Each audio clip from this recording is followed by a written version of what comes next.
Now, this track is one of my favorites from the album. I love the video, the Japanese influence. George looks amazing.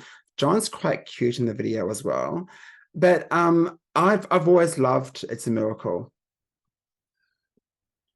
Yeah, I mean, It's a Miracle is definitely one of my favorite Culture Club songs as well. It's a Miracle especially is stunning.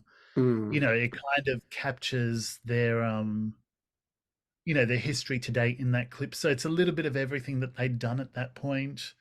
It's very colorful. Yeah, there's Japanese influence there. Yeah, John looks amazing. And for me, my favorite scene in that whole clip is the last one in there, where George is absolutely surrounded by all the sort of memorabilia and the records and Yes. everything. And it's like, I wanted one of everything in that shot. I Mm. think I've amassed a collection that's close since then, but I think it's you one of have those to. it's one of those things that had such a huge impact on me. It's like, wow. So So It's a yeah, Miracle.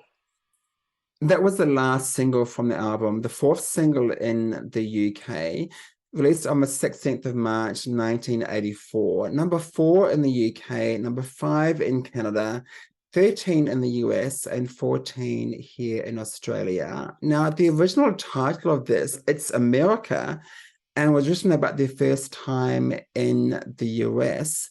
Tell us more about that one. yeah. So Culture Club, when sort of Do You Really Want to Hurt Me broke in the US, was sort of at the end of 82, early 83.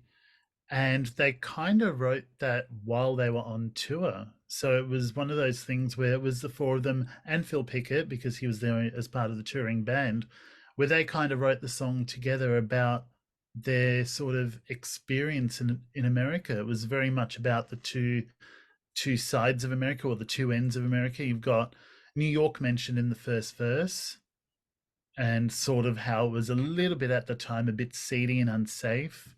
You know, you've got the line which says guns that cross the street, you never know who you might meet. And Mm. then on the flip side, you've got Los Angeles on the other side, where, the second verse talks about Hollywood and the plastic smiles and all the thing about being famous and, you know, learning about Hollywood you know, as you're experiencing it.